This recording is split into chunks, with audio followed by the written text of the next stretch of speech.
Mga ka-viewers, so ito ang tama ang gawin natin guys. Smoke muna bago natin i-verify kung saan ang sira para makita natin kung saan ang nag-overheat na pyesa sa iPhone 11. So ayan guys.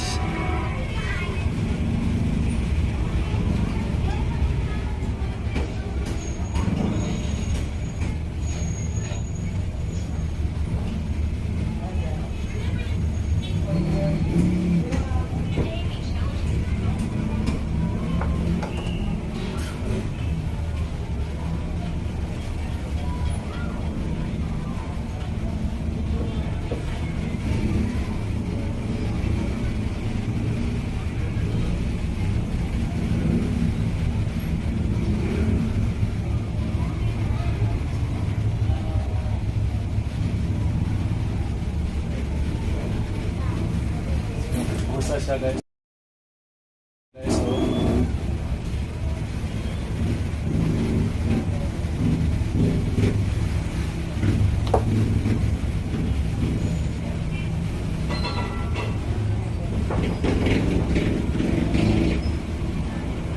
So ayan guys ang cause ng init nating cellphone sa iPhone 11. So ito yung sira at ito. Itong dalawa. So yan ang cause ng umiinit yung cellphone. Check natin ang pangalan guys.